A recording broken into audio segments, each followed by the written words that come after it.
हालत में मारा पासा तुम दोनों ने पलटा, और तब जान का डर नहीं लगा था कि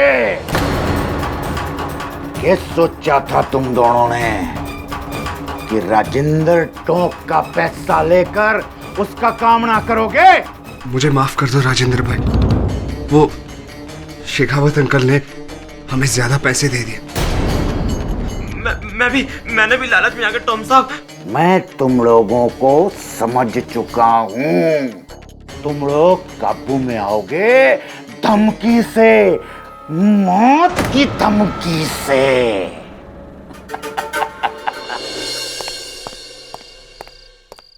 सर, उस जासूस लश्कर सिंह के ऑफिस फिर गया था, अभी भी ताला लगा हुआ है। मुझे तो लगता है वो कहीं भाग गया है। लश्कर सिंह का मिलना बहुत आवश्यक है, नहीं तो प्रोसिक्यूटर देसाई पिताजी और मेरे बीच के बैर का फायदा उठाएगा और इसमें नुकसान मेरे भाई का होगा। पर सर, 12 साल पहले आप अपने फादर के खिलाफ केस लड़े थे। वरुण, ये कहानी 12 वर्ष पूर्व उस केस की नहीं है। ये कहानी मेरे कॉलेज के दिनों से शुरू हुई थी। मेरे पिताजी इस शहर के सर्वश्रेष्ठ उद्योगपतियों में से एक थे। स्पष्ट है कि बड़ा बेटा होने के नाते वो चाहते थे कि मैं उनका उद्योग संभालूं, काम में उनका हाथ बटाऊं, किंतु मुझे वकालत करनी थी। वकील बनने के लिए सबसे पहली पैरवी मेरी माताजी ने की थी। अगर वो वकालत पढ़ना ही चाहता है तो पढ़ने दीजिए। एक दिन बहुत बड़ा वकील बनेगा तो आप ही का नाम रोशन होगा। मेरा नाम रोशन करने के लिए मुझे अपने सिवा किसी और की जरूरत नहीं है। मेरे बेटों की मोहताजगी नहीं चाहिए मुझे। मेरा नाम रोशन करेगा। इतना करोड़ों का कारोबार है हमारा, वो छोड़ के वकील खेलने के चक्कर में पड़ गए साहबजादे। खैर, अब तुम माँ बेटे ने तय कर ही लिया है तो ठीक है, बनने दो उसे वकील। वैसे भी हमारी कंपनियों में हमें अच्छे भरोसेमंद लॉयर की जरूरत तो पड़ती ही रहती है। लेकिन हाँ, उसे कह देना कि जैसे ही पढ़ाई खत्म हो वो सीधा मेरे पास आएगा और कहीं नहीं जाएगा। वादे अनुसार मैंने वकालत पूरी करने के बाद पापा की कंपनी ज्वाइन की। उनके कंपनी में वकील बन गया। सब कुछ ठीक चल रहा था। फिर एक दिन वो केस उठा जिसने हमारे रास्ते और रिश्ते दोनों को बदल कर रख दिया। कैसा केस? तुम मेरे बेटों को बेवकूफ बना सकती हो, मुझे नहीं। ये सारी मुसीबत तुम्हारी बद चलने की वजह से हुई है। अंकल, आप मेरा विश्वास कीजिए ना, मैंने अभिनव को धोखा नहीं दिया। मैं सच में किसी खुल्लर को नहीं जानती हूँ। मुझे बरखा पर विश्वास है, वो अभिनव को धोखा नहीं दे सकती है। इस घर की बहू बनने वाली है। जब घर का बेटा ही घर में नहीं रहा तो ये होने वाली बहू किस काम की? निकल जाओ यहां से। आइंदा यहां आने की हिम्मत तक मत करना। Uncle please. I said leave. जाओ।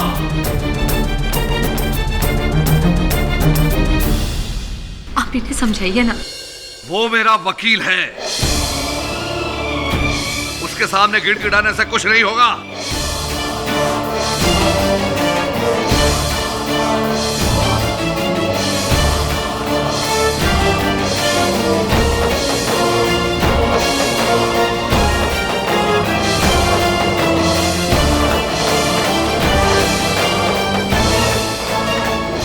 निकल जाओ मेरे घर से। ये मिस्टर शेखावत का तकिया कलम बन गया। सर, आपको क्या लगता है बरखा सच बोल रही है? पता नहीं, सच बोल रही है झूठ, इसका पता लगाने का एक ही तरीका है। मिस्टर खुल्लर के बंगले पे जा और वहां देख कि बरखा के वहां होने की कोई निशानी मिलती है या नहीं। Right sir. क्या काम से? जी, मेरा नाम वरुण है, केडी पाठक असिस्टेंट हूँ मैं। उन्होंने ही मुझे यहाँ भेजा। शेखावत के बेटे? जी हाँ। यहाँ एक सिक्योरिटी गार्ड था, उजागर सिंह, वो नहीं दिख रहा। 2 दिन हो गए, छुट्टी पे। और घर पे कोई है? कोई ना।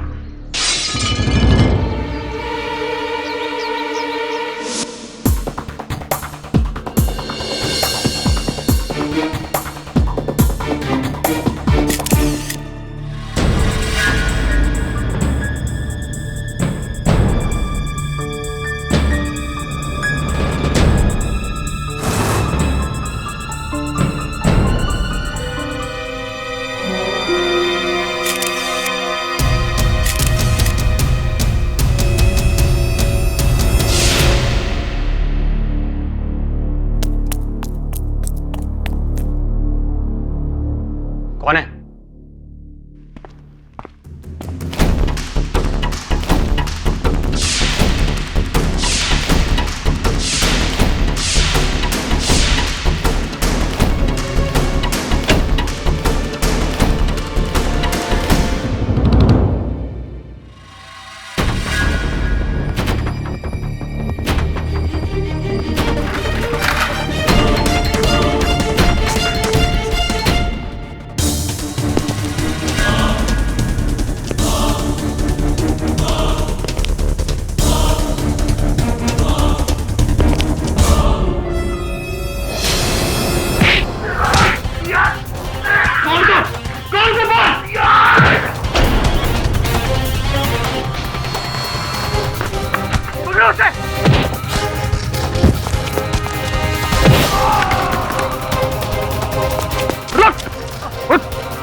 जज साहब, मैं अपना बयान बदलना चाहता हूं।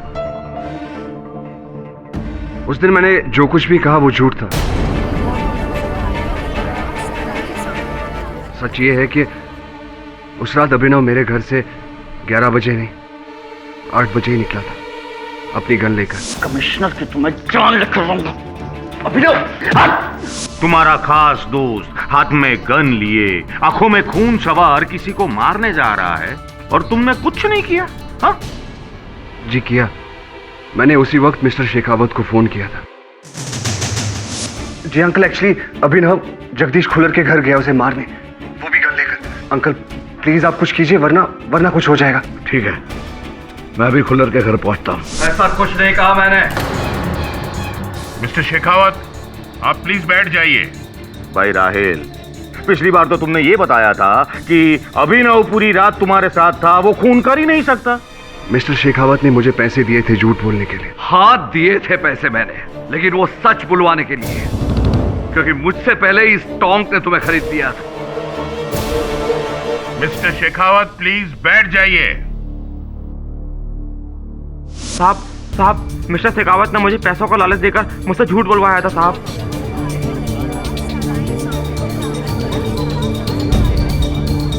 अब मुझे ये बताओ कि क्या हुआ था उस रात को, बताओ। साहब, उस रात मैं गेट पर ड्यूटी में ही था। यही थे जिन्होंने उस दिन घर के अंदर घुसकर मेरे साहब पर गोली मारी, और उस समय साहब इनके कपड़ों में खून भी लगा हुआ था साहब। और एक बात सर, उस दिन बंगले पर एक आदमी और आया था। कौन? वो मिस्टर शेखावत।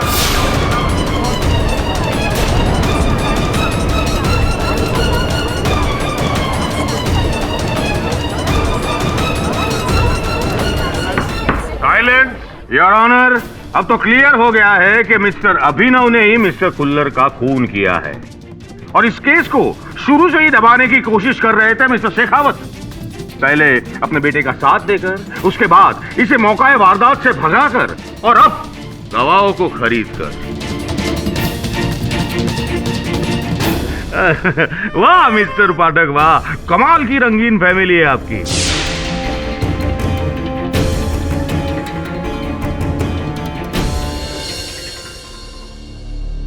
योर ऑनर, मैं अदालत में अपना गवाह पेश करने की अनुमति चाहता हूँ। अनुमति है। कृपया अदालत को अपनी पहचान दीजिए। जी, जासूस लश्कर सिंह। लश्कर सिंह जी, 8 जनवरी को मेरे मुवक्किल श्री अभिनव शेखावत आपके कार्यालय आए थे एक केस को लेकर। आए थे? जी। क्या केस था? ये चाहते थे कि मैं इनकी मंगेतर बरखा जी का पीछा करूं। इन्हें शक था कि बरखा जी का किसी के साथ चक्कर है। इस बात की खोज की आपने? जी। क्या परिणाम निकला आपके खोज का? अभिनव जी का शक सही था। बरखा जी का deputy municipal commissioner mister Khullar के साथ कुछ चल रहा था। Point to be noted your honour. Lashkar Singh जी, इस केस में आपकी गवाही शुरुआत से अहम रही है। इतने दिन कहाँ लापता हो गए थे आप? जी, मैं भाग गया था डर के मारे। किस बात का डर था? दरअसल जिस रात मिस्टर खुल्लर का मर्डर हुआ, उस रात मैं उनसे मिलने उनके घर गया था। खुल्लर साहब, खुल्लर साहब।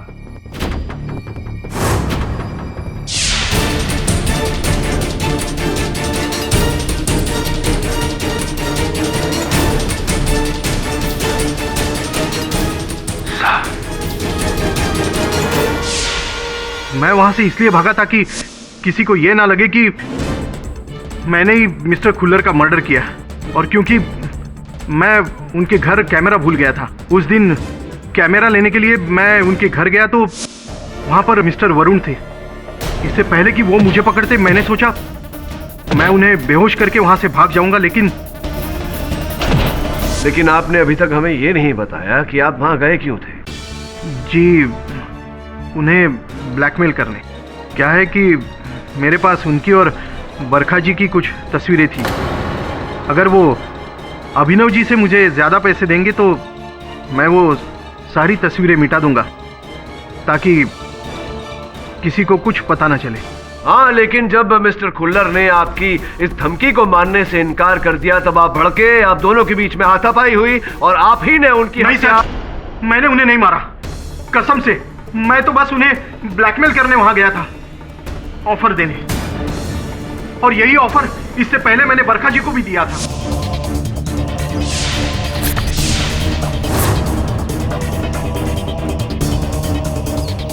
फाड़ दीजिए मैडम, कॉपी सी तो है, ओरिजिनल तो मेरे इस कैमरे में कैद है।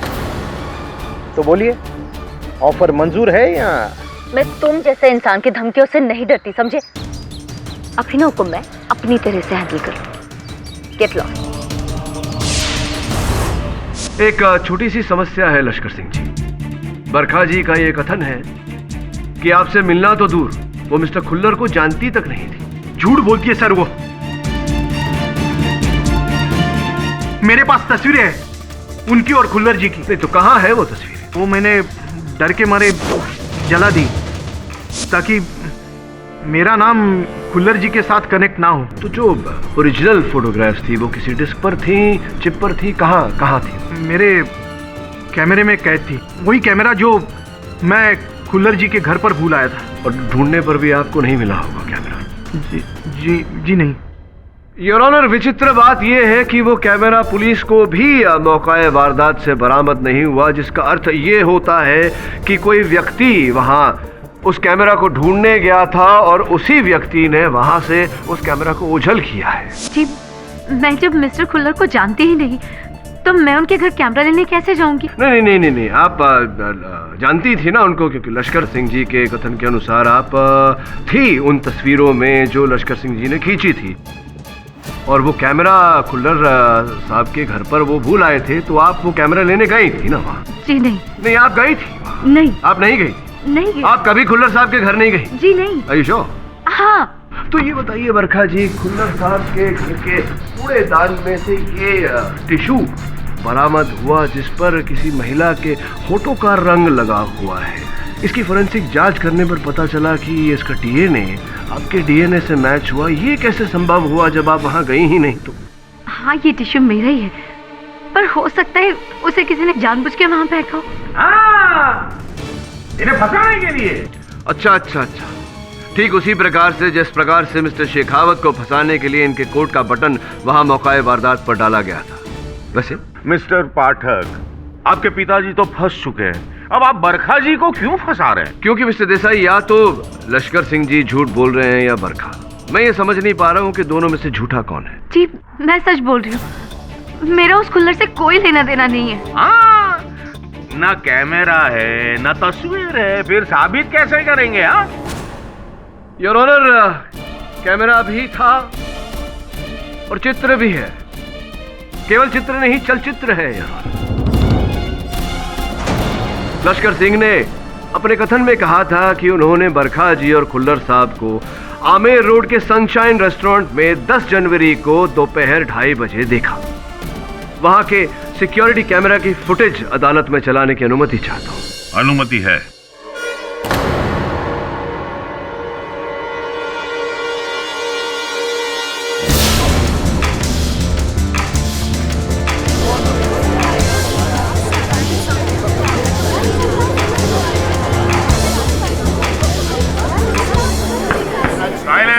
हाँ तो बरखा जी, क्या आप अब भी यही कहेंगे कि आपको कोई फंसा रहा है? जी हाँ, मेरा जगदीश के साथ अफेयर था। लश्कर सिंह ने मेरे बारे में जो कुछ भी कहा वो सच है।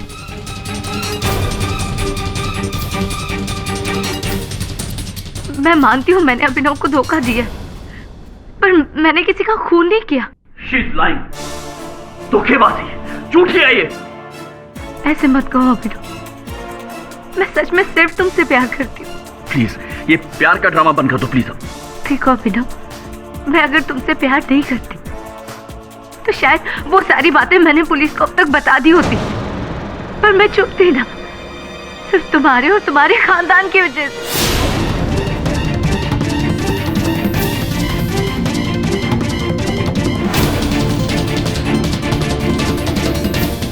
किस सच्चाई की बात कर रही है?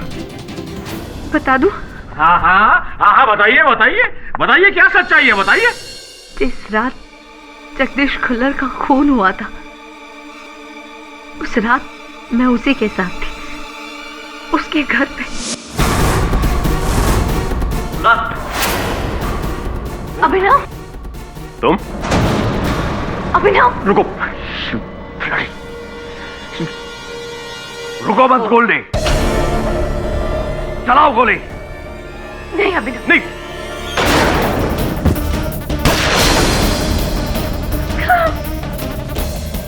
जाकर गाड़ी में बैठ जाओ, बाकी मैं संभाल लूंगा। जाओ।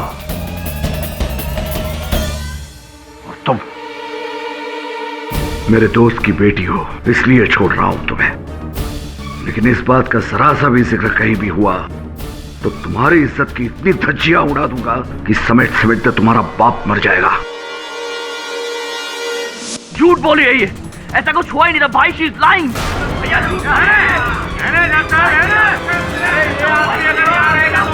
और कितनी गवाहियां चाहिए इसके खिलाफ? हिरासत में लीजिए हिरासत में लीजिए इसको, मैं बोलता हूँ।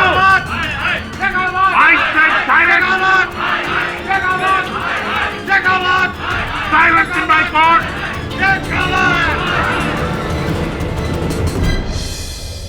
माधव सिंह पिताजी के तेल के कारखाने में काम करने वाला एक मजदूर था। एक दिन मशीन में उसका हाथ आ गया और कट गया। उसके खोए हुए हाथ के लिए मजदूरों ने भारी मांग रखी, हड़ताल पे गए। यूनियन ने पिताजी पर केस कर दिया। मुझ पर केस करेगा? करणवीर शेखावत पर एक फूटी कौड़ी नहीं दूंगा मैं उसे पता नहीं है कि मेरा वकील मेरा अपना बेटा है, विलायत से बगालत पढ़ के आया है, धज्जियां उड़ा देगा उसकी कोर्ट में। लेकिन पिताजी, जब ये हादसा हुआ माधव सिंह ड्यूटी पर था और लेबर एक्ट के अनुसार उसका हर्जाना तो उसे देना ही पड़ेगा। कहेगा हर्जाना? अरे अपनी लापरवाही से उसने अपना हाथ खोया है। शराब के नशे में धुत होकर आया था वो ड्यूटी पर। ये बात नहीं जानता था मैं। तो अब जान गए हो ना, तो अब जाओ लड़ो। ये केस एक मिसाल होना चाहिए हर उस मजदूर के लिए जो ब्लैकमेल करने के लिए हमें चला आता है। Go and fight my boy. तहकीकात करने पर पता चला कि माधव सिंह की भूल नहीं थी। वो उस दिन नशे में नहीं था। दोष हमारे ही कारखाने की मशीन्स की थी, जिसके कारण माधव सिंह और उसके 8 सदस्यों का परिवार पाई पाई को मोहताज हो गया। यानी उसे हरजाना मिलना चाहिए था। लेकिन मैंने जब उनसे ये बात कही तो उन्होंने साफ साफ मना कर दिया। कहा कि अगर मैं केस नहीं लड़ पा रहा हूं तो छोड़ दूं, वो किसी और वकील को नियुक्त कर लेंगे। लेकिन मुझसे यह अन्याय देखा नहीं गया। मैं केस लड़ा, लेकिन माधव सिंह की ओर से। अपने पिताजी की कंपनी के अगेंस्ट? हाँ, केस जीतकर मैंने माधव सिंह को उसका हर्जाना तो दिलवाया, लेकिन वो जीत मेरे जीवन की सबसे बड़ी हार थी। सबसे बड़ी हार तो उस दिन मेरी हुई। उस दिन मैंने अपने बड़े बेटे को खो दिया और आज अपने छोटे बेटे और पति को खो रही हूँ। ऐसा कुछ नहीं होगा, तू चिंता मत कर। मैं बहुत जल्द अभिनव और पिताजी को घर वापस ले आऊंगा। वादा? वादा। और उनके साथ तू भी घर वापस आएगा? वादा? सत्यमेव जयते। सच की हमेशा जीत होती है। यही था ना तुम्हारा नारा। पर शायद पिछले 12 साल से तुम ये नहीं समझ पाए कि दुनिया में सबसे बड़ा सच होता है ना अंतरात्मा, ना भगवान, ना आदर्श। सबसे बड़ा सच है पैसा। और वही आज अदालत में तुमने देखा और सुना। तुम्हारे कायदे कानून के झंडे लहराते रह गए और वो टोक सबकी नजरों के सामने अपनी दौलत से पूरी अदालत खरीदता चला गया। और तुम कुछ नहीं कर पाए मिस्टर पाठक, कुछ नहीं। अब तो समझो पैसे का मोल। कैसा मोल? लाखों करोड़ों लोगों के पास में लाखों करोड़ों रुपए मिल जाएंगे, किंतु सत्य कितने लोगों के अंदर मिलता है? जो वस्तु सत्य से पाई जा सकती है वो धन से खरीदी नहीं जा सकती। इंसाफ के तराजू से तोला जाए तो सत्य का वजन धन से कहीं ज्यादा है। ये केस मैं जीतूंगा, आपके ताकत और दौलत के बलबूते पर नहीं, अपने सत्य के आधार पर। देखेंगे आप, वंस एंड फॉर ऑल।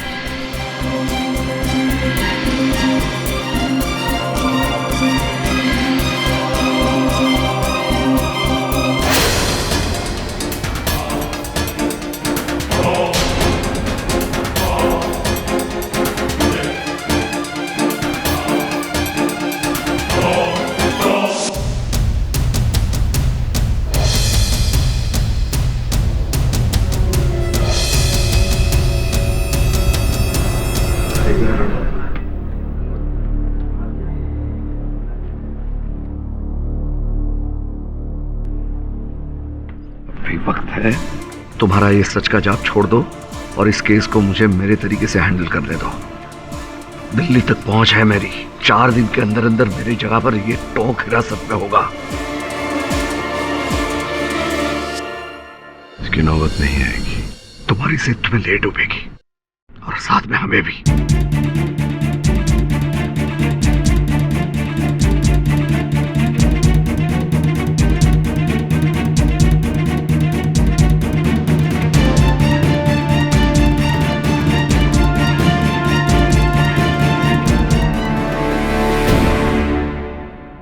अदालत की कार्रवाई शुरू की जाए। योर ऑनर, पिछली गवाही के दौरान तो सारे गवाह पाठक साहब के पिताजी और भाई। सॉरी, अभी अदालत में तो आपका कोई पिता और भाई नहीं होगा ना। इनके मुवक्किल के खिलाफ गवाही दे रहे थे, तो अब ये बताइए कि अब आप क्या करेंगे? हैं देसाई साहब, स्कूल में जब कोई प्रश्न मुझे समझ में नहीं आता था, मैं बार बार उस प्रश्न को पढ़ता था जब तक समझ में ना आ जाए और उसके उत्तर तक पहुंचता था। आपने भी यहाँ अदालत में कुछ ऐसे प्रश्न किए हैं जो मेरी समझ में नहीं आए। एक बार फिर उन प्रश्नों को दोहराना चाहूंगा, उनके उचित उत्तर तक पहुंचने के लिए। योर ऑनर, सर्वप्रथम मैं उजागर सिंह जी को एक बार फिर कटघरे में बुलाने की अनुमति चाहता हूँ। अनुमति है। उजागर सिंह जी, आपने कहा था कि अभिनव शेखावत हत्या करके वहां से भाग रहे थे, तो आपने इन्हें रोकने का प्रयास किया और इन्होंने आपको धक्का दिया, जिसके कारण आपके हाथों में ये चोट लगी। जी। एक बार कृपया अपना बैंडेज खोलकर अपना घाव दिखाएंगे? Objection your honour. किसी का घाव खरीदना कौन सी सही बात है? इसका इस केस से कोई ताल्लुक नहीं है। योर ऑनर, मैं घाव खरीद नहीं रहा, केवल देख रहा हूं, और इसका इस केस से ताल्लुक है। ओवररूल्ड।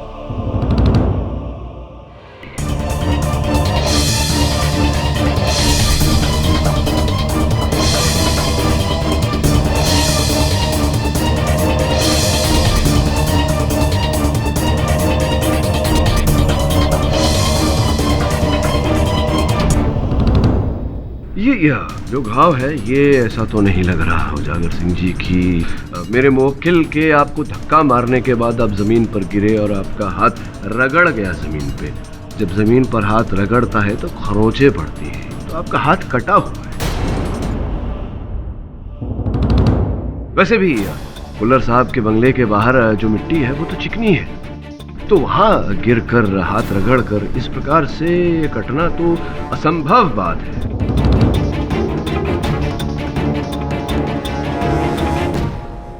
हुआ ये होगा कि प्रथम बार जो आप कह रहे थे अदालत में कि जिस समय कुल्लर साहब की हत्या हुई आप घर चले गए थे खाना खाने, तो आप जब घर गए खाना खाने, आप खाने के साथ में प्याज खाना चाहते थे। प्याज काटते वक्त आपका हाथ कटा। ये आपसे किसने कहा? आपके पड़ोसी हिम्मत लाल जी ने। वो कह रहे थे कि आप उस रात उनसे दवा और पट्टी मांगने गए थे क्योंकि आपके घर में थी नहीं। इसका अर्थ यही हुआ कि आपका हाथ आपके घर में कटा, तो जिस समय कुल्लर साहब की हत्या हुई आप अपने घर में थे। वो झूठ बोल रहा है। तो क्या आपकी पत्नी रेणुका जी भी झूठ बोल रही है? क्योंकि उनका भी यही कथन है कि जिस समय कुल्लर साहब की हत्या हुई आप ड्यूटी पर नहीं थे, आप घर गए थे खाना खाने। क्या मेरी पत्नी ने आपसे ऐसा कहा? और उन्होंने ये भी बताया हमें कि बहुत ढेर सारे रुपए आपको दिए गए थे झूठी गवाही देने के लिए, अदालत में झूठ बोलने के लिए दे गए थे ना भाई? बोलो। बार बार कह रही थी पैसा पैसा पैसा, और जब पैसा लाकर दिया मेरी पीठ में ही छुरा मार दिया। समझाया था किसी से कुछ मत कहना, अपना मुंह बंद रखना, लेकिन वो औरत मुंह बंद न रख सकी। नहीं, देखिए, दोष नहीं देंगे उस बेचारी को, उनका मुंह तो बंद ही था। आपका मुंह खुलवाने के लिए मुझे ये झूठ बोलना पड़ा। खुल गया ना आपका मुंह। चलिए अभी खुले मुंह से बता दीजिए कि किसने रुपए दिए थे आपको झूठ बोलने के लिए, मेरे मुवक्किल के विरुद्ध झूठी गवाही देकर इन्हें फंसाने के लिए। किसने दिए थे रुपए?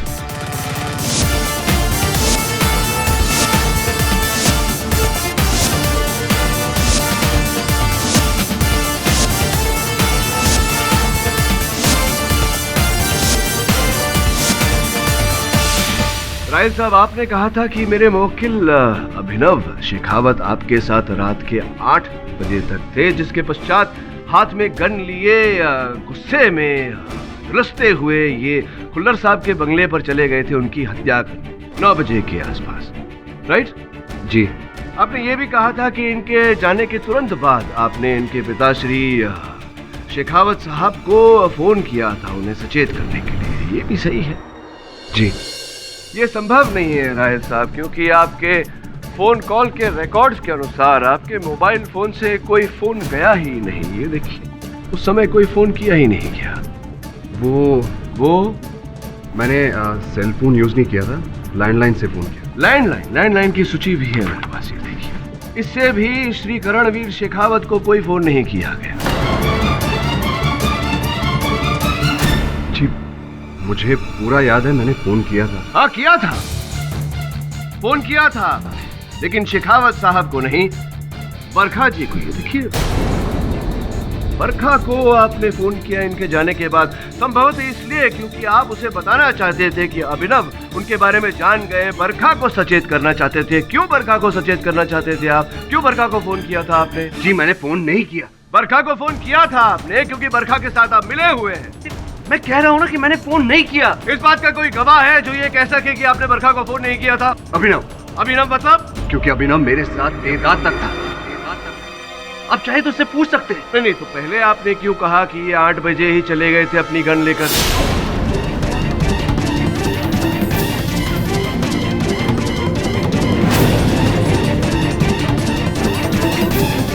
मतलब पहले झूठ बोल रहे थे आप? झूठ बोल रहे थे आप? झूठ बोल रहे थे या नहीं? जी, किसके कहने पर झूठ बोल रहे थे? मिस्टर टॉम,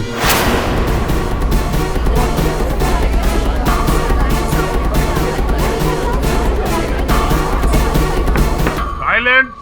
साहब, उन्होंने पहले हमें पैसे देकर हमसे झूठ बुलवाया था। कहा था कि आपसे और पुलिस से पहले हम झूठ कहें। हमारे साहब को उसी लड़के ने मारा। अदालत में छोड़ेंगे नहीं उसे, सच सच सच कहेंगे। लेकिन अदालत में आने से पहले मिस्टर शेखावत ने हमें उससे भी ज्यादा पैसे दिए थे ताकि मैं झूठ न बोलूं और अदालत में सच कहूं। उस रात अभिनव मेरे साथ शाम 7 बजे से तकरीबन रात 11 बजे तक था और मिस्टर खुल्लर की मौत 9 बजे हुई। तो जाहिर है अभिनव बेकसूर है। पर इसके बाद टॉम सर ने हमारी इतनी धुलाई की कि डर के मारे साहब हमने अपना बयान बदल दिया और इस बार मिस्टर शेखावत को भी फंसा दिया। तो टोंग साहब, अब तो आप समझ ही गए होंगे कि सत्य की ताकत के सामने पैसों का कोई मोल नहीं। हाँ, मैंने इन दोनों से झूठा बयान दिलवाया था क्योंकि शेखावत हमारा दुश्मन है और दुश्मनों को चोट पहुंचाकर वरने करोड़ों का फायदा होता।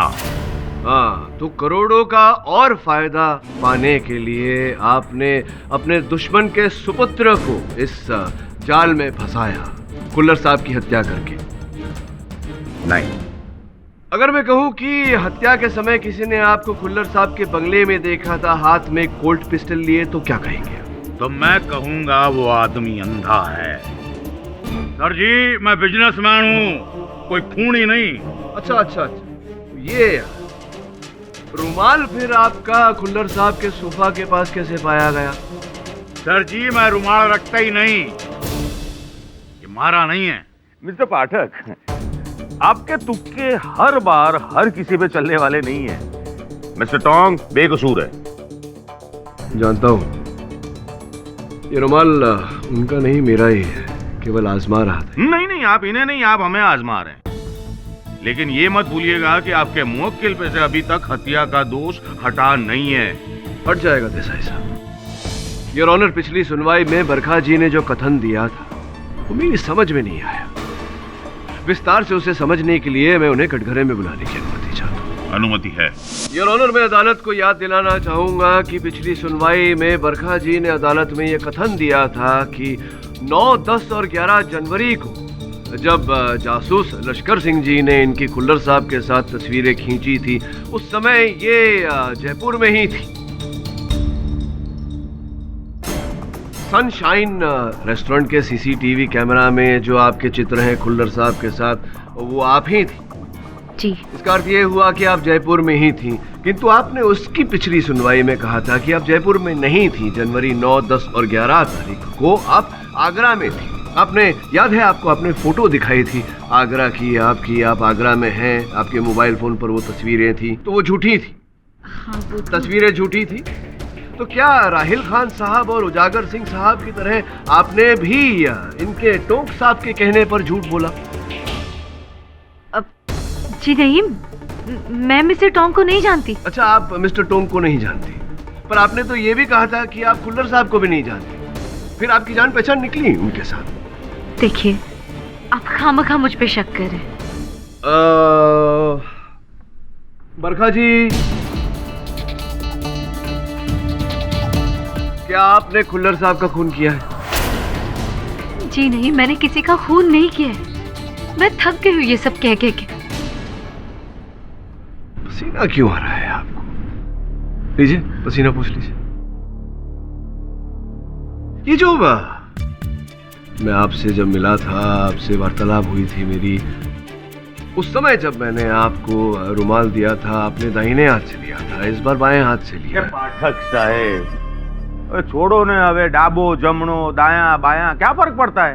हाँ, क्या फर्क पड़ता है, लेकिन फर्क तो आपकी भाषा में पड़ा है। क्योंकि वही तभी जब वार्तालाप हुई थी हम दोनों के बीच, तो आप कुछ ऐसा कह रही थी, खून, खान, खत्म।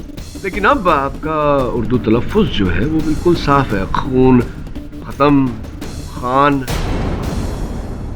पाठक साहब, पाठक साहब छोड़ो ने, हमें क्या साबित क्या करना चाहते हैं आप? हाँ छोड़िए ना, भाषा में क्या रखा है, लाइए। असली नाखून है जी। इससे तो फर्क पड़ता है देसाई साहब, क्योंकि तभी जब ये रुमाल मैंने आपको दिया था, भाषा आपकी साफ नहीं थी, तभी आपके नाखून भी एकदम छोटे थे।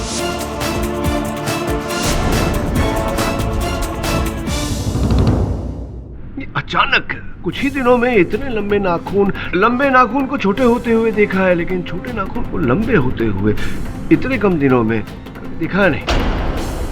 मिस्टर पाठक, आपका इशारा किसकी तरफ है? मैं समझाता हूँ यूनुस। अभिनव, मैं चाहता हूँ कि तुम बरखा से कोई ऐसा प्रश्न पूछो जिसका उत्तर तुम दोनों के अतिरिक्त और किसी के पास ना हो। बरखा, ये बताओ, हम हर साल अपनी एनिवर्सरी सेलिब्रेट करते हैं। जिस दिन मैंने तुम्हें प्रपोज किया था, उस दिन की कौन सी तारीख है वो? हाँ बताती हूँ ना मैं। बताइए बताइए, सोच के बताइए, समय लीजिए। हाँ वो तारीख मैं बस। बरखा, तुम्हें तो याद होना चाहिए ना। बरखा, तुम्हें तो याद होना चाहिए ना। तो स्ट्रेंज, हर साल तुम्हें मुझे याद दिलाते, तुम्हें याद कैसे नहीं है?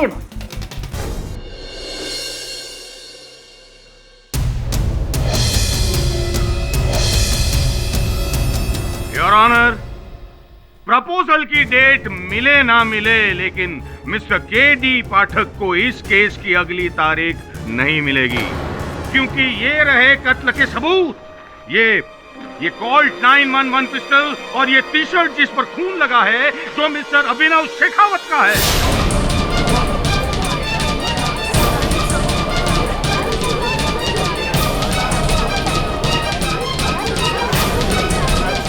और पुलिस को यह सबूत मिला है मिस्टर के.डी. पाठक की सूटकेस में से।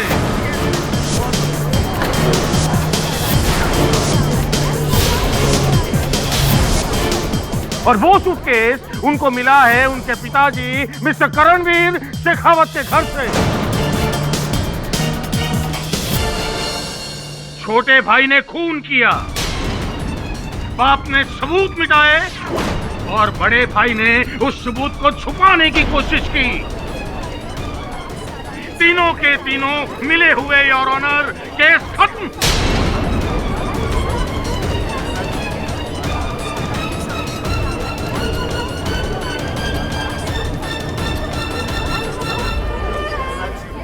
इस नए सबूत की पुष्टि हो जाने के बाद अगली सुनवाई पर अदालत अपना फैसला सुनाएगी। तब तक के लिए यह अदालत मुलतवी की जाती है।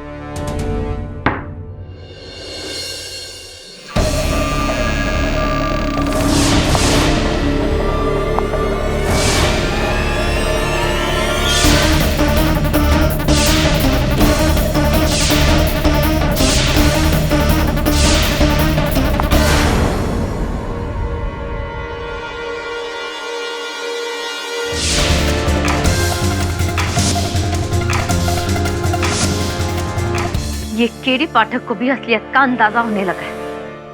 इससे पहले कि वो तुम तक पहुंच जाए, तुम्हें मरना होगा। बरखा,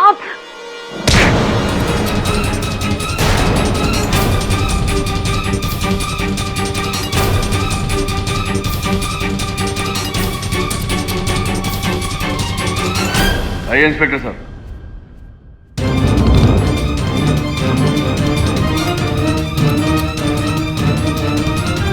चले अदालत। जी, मैं बरखा नहीं, मेघा हूं, उसकी जुड़वा बहन। बरखा शर्मा वो रही। दरअसल बचपन में ही मुझे और मेघा को दो अलग अलग परिवारों ने एक ही अनाथ आश्रम से गोद लिया था। हम दोनों एक दूसरे के बारे में बिल्कुल नहीं जानते थे। जगदीश खुल्लर का अफेयर बरखा के साथ नहीं, मेरे साथ।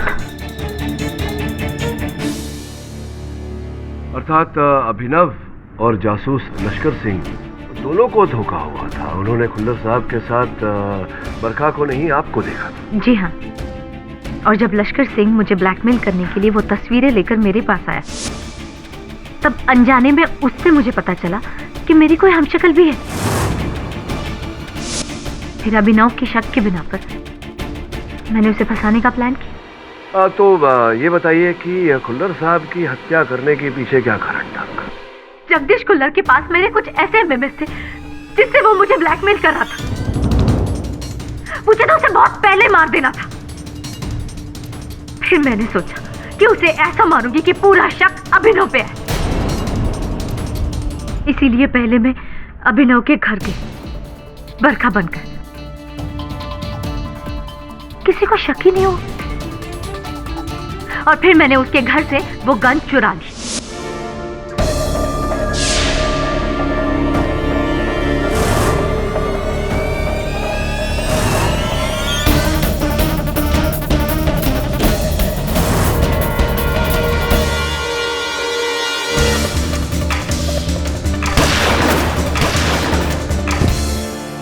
मर्डर के बाद मैंने अभिनव की वो टी शर्ट भी चुरा ली जो उसने उस रात पहनी थी।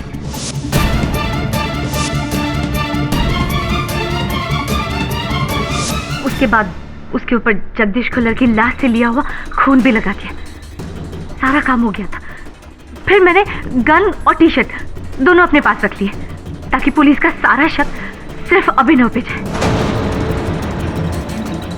मैंने सोचा जब इतना सब कर ही लिया तो क्यों ना बरखा को मारकर मैं उसकी जगह ले लूं। बरखा बहुत अमीर खानदान से,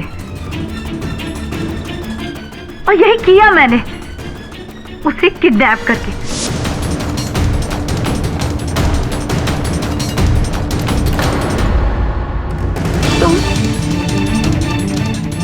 और फिर वो टी शर्ट और गन मैंने आपके सूटकेस में छुपा दी ताकि एक बार वो पुलिस को मिल जाती ना तो अभिनव के ऊपर जगदीश खुल्लर के खून का इल्जाम साबित हो जाता, और फिर मैं अपनी पूरी जिंदगी बरखा बनकर अमीरी में जीती। और अफसोस कि अब बाकी बची जिंदगी आपको सलाखों के पीछे गुजारनी पड़ेगी। Defence, rest your honour. ये अदालत मिस मेघा को जगदीश खुल्लर के कत्ल के जुर्म में दोषी पाते हुए फौरन हिरासत में लेने का आदेश देती है और मिस्टर अभिनव शेखावत को और करणवीर शेखावत को बाइज्जत बरी करती है। The case is close.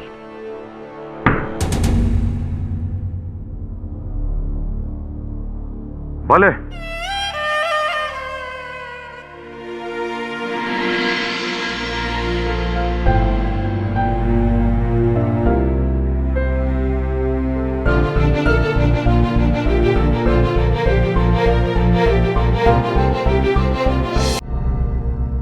Tickets ले लिया तूने? जी सर।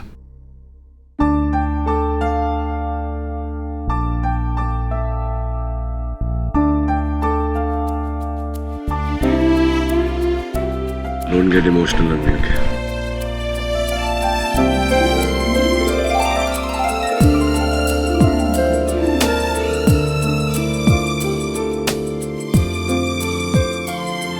मत जाना।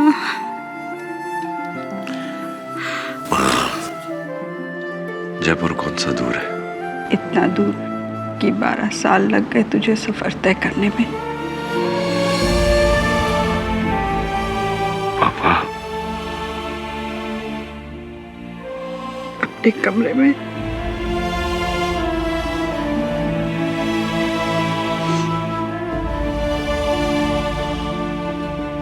अरे अनिसा, स्वास्थ्य का ध्यान रखना।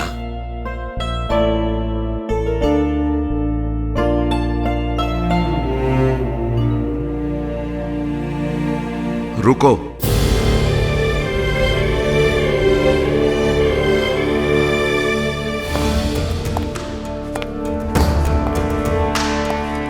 चाहो तो रुक सकते हो। शेखावत ग्रुप ऑफ इंडस्ट्रीज को एक सीनियर लॉयर की जरूरत है। टर्म्स, कंडीशंस, तनख्वाह सब कुछ तुम्हारी मर्जी के। बोलो क्या कहते हो? आप मेरी जगह होते तो क्या कहते?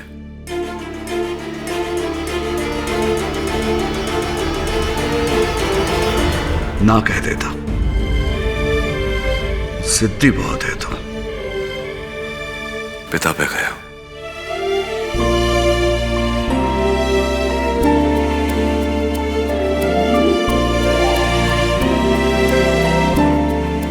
जीता रहे।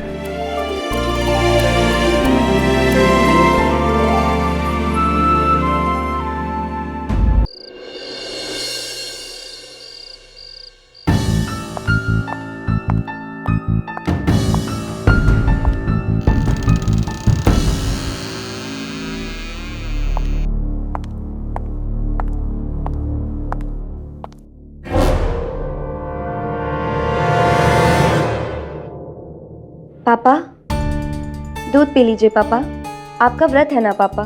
और देखिए सुबह से आपने कुछ खाया भी नहीं है, लीजिए दूध पी लीजिए। पापा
ये बिजली को क्या?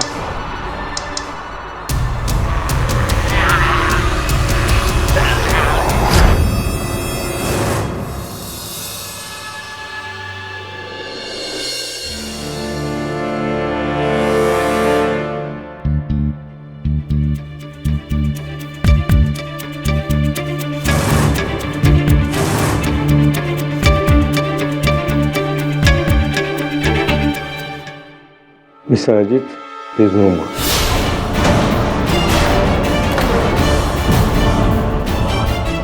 पापा नहीं पापा। पापा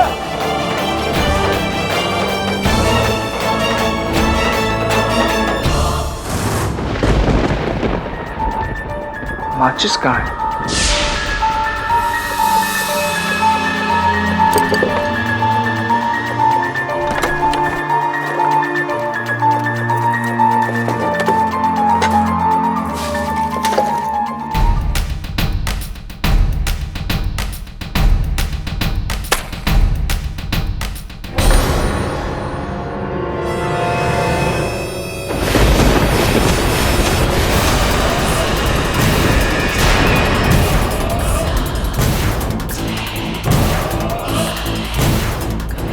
कौन? बेटा रवि। नाना जी, मुझे मार दिया गया है। मुझे उन लोगों ने मार दिया है।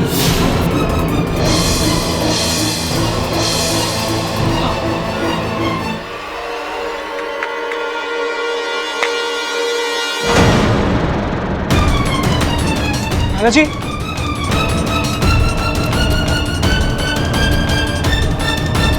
नाना जी। रवि तुम यहाँ कैसे? नाना जी मर गए। तुम्हें कैसे मालूम? नाना जी तू यहाँ कैसे आ गया? जल्दी निकल यहाँ से।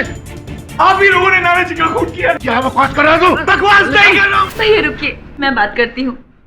रवि पापा गुजर गए, लेकिन तुम्हें ये बात कैसे पता चली? मौसी, नाना जी ने खुद मुझे बताया। क्या कह रहे हो? क्या बताया तुम्हें? नाना जी खुद मेरे घर आए थे और उन्होंने कहा कि पागल हो गया है तू, उनको मरे हुए तो 1 घंटा हो गया है। रवि, मेरी बात सुनो। रवि, पापा की मौत हार्ट अटैक से हुई है। डॉक्टर ने जांच भी कर ली है रवि, उन्हें किसी ने नहीं मारा। तो मेरी बात समझने की कोशिश करो। बाबूजी चल नहीं सकते थे, वो व्हीलचेयर पे थे। पता नहीं है तुम्हें? वो सब मुझे नहीं पता। मुझे बस इतना पता है मौसी कि नाना जी मुझसे अभी अभी मिलने आए थे और उन्होंने कहा कि घर में से किसी ने उनकी हत्या की है। वो मर चुके हैं रवि, अब वो तुम्हारे पास नहीं आ सकते। आ सकते हैं, आ सकते हैं। मैंने देखा है, मैंने अपनी माँ को देखा है। जतन, ये रवि बिल्कुल ठीक कह रहा है। बाबूजी को इसने पक्का देखा है।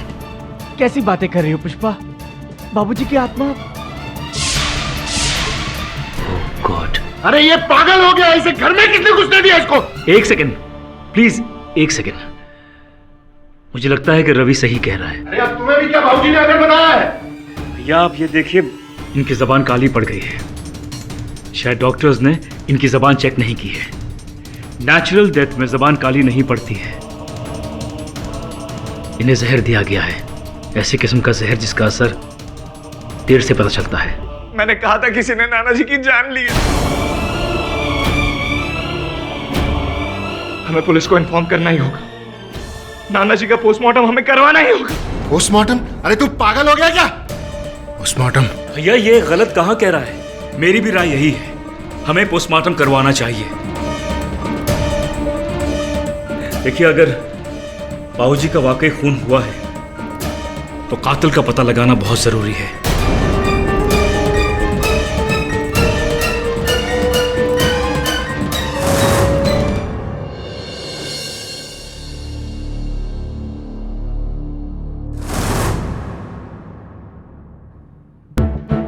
I am really sorry. वैसे दीनानाथ जी ने खाने में क्या खाया था? I mean, जो आप लोगों ने नहीं खाया था। जी उन्होंने तो कुछ खाया ही नहीं था सुबह से। उनका तो व्रत था, बस वो नंदू ने प्रसाद लाके दिया था, वही खाया था। ये नंदू कौन है? फूल वाला है, हमारे घर फूल देने आता है। सर कमरे से ये प्रसाद मिला है।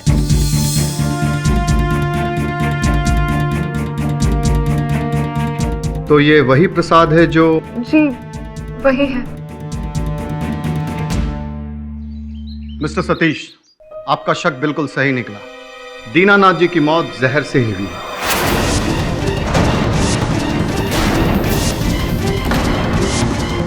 और वो जहर उनके प्रसाद में था, जो कि हमें उनके कमरे से मिला। जब हमने नंदू फूल वाले से तहकीकात की तो उसने हमें बताया कि वो प्रसाद उसे रवि ने दिया। रवि?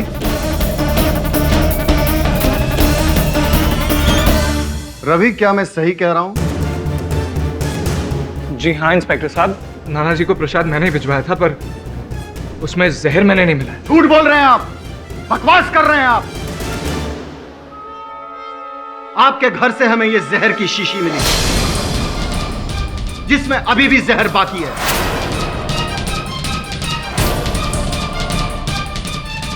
और यही नहीं, इसके पहले भी आपने दीनानाथ जी को मारने की कोशिश की। अरे इंस्पेक्टर साहब, अब ये कैसी बात कर रहे हैं? वो मेरे नाना जी, मैं उनका खून क्यों करूंगा भला? इसका फैसला तो अदालत करेगी। फिलहाल यू आर अंडर अरेस्ट। गिरफ्तार कर लो इसे। अरे मामा जी बताइए इनको, मैं नाना जी का खून नहीं कर। अरे छोड़िए इंस्पेक्टर साहब, मैं अपने नाना जी का खून नहीं कर सकता।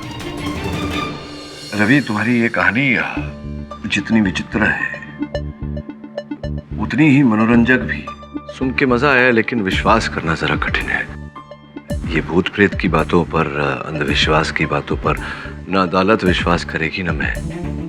इसलिए सच सच बताओ, कैसे पता चला तुम्हें अपने नाना जी के देहांत का? सर सच ही बता रहा हूं मैं आपसे। सर नाना जी मेरे सामने खड़े थे और उन्होंने खुद मुझसे कहा। अब अगर तब तक उनका देहांत हो गया था तो भूत ही होंगे ना सर? नहीं, यही तो मैं कह रहा हूँ कि भूत नहीं हो सकते ना, भूत नहीं होते हैं, नहीं प्रकट होते लोगों के सामने। सर प्लीज मेरी बात का विश्वास कीजिए, मैंने अपने नाना जी को नहीं मारा। मुझे नहीं मालूम ये सब क्या हो रहा है, मैं अपने नाना जी को नहीं मार सकता सर। योर ऑनर, ये केस बहुत ही सीधा साधा सिंपल सा केस है। 2+2 4 वाला इश्यू है। अदालत का ज्यादा वक्त बर्बाद होगा नहीं। दीनानाथ तिवारी जी, उनकी हत्या की गई है और जो सबूत और हालात है वो सारे इशारा कर रहे हैं कि दीनानाथ तिवारी जी की मृत्यु, उनकी हत्या उनके नाती यानी कि उनकी बेटी के बेटे रवि शर्मा ने की है। दीनानाथ तिवारी जी की मृत्यु जहरीला प्रसाद खाने की वजह से हुई थी। एक्चुअली ये प्रसाद जो है वो नंदू नामक एक फूल वाले ने दीनानाथ तिवारी जी को दिया था।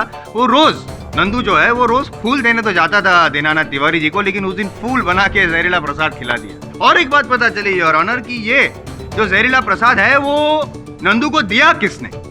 रवि शर्मा ने। मैं सिर्फ एक सवाल पूछना चाहता हूँ रवि शर्मा जी से योर ऑनर, इजाजत है? Thank you. बस इस सवाल का जवाब मिल जाए 10 मिनट में तो केस खत्म। उससे पहले लंच घर पे कीजिएगा जा। रवि जी ये बताइए कि ये जो प्रसाद दीनानाथ जी ने खाया वो प्रसाद तुम्ही ने नंदू फूल वाले को दिया था? जी नहीं, जी हाँ या जी ना? मिस्टर जायसवाल, क्या ये नहीं हो सकता कि रवि ने ही नंदू को वो प्रसाद दिया, लेकिन जिस समय प्रसाद दिया प्रसाद में जहर नहीं था, उसके पश्चात नंदू ने या किसी और ने उस प्रसाद में जहर मिलाया हो? संभव है? संभव है, हो सकता है, लेकिन एक चीज है जो मुझे समझ में नहीं आ रही, आप समझा दीजिएगा मुझे कि वो कैसे हो सकता है। योर ऑनर, ये जो बॉटल है जिसमें जहर है और ये वही जहर है जो दीनानाथ जी के प्रसाद में था जो उन्होंने खाया और उनकी हत्या हो गई।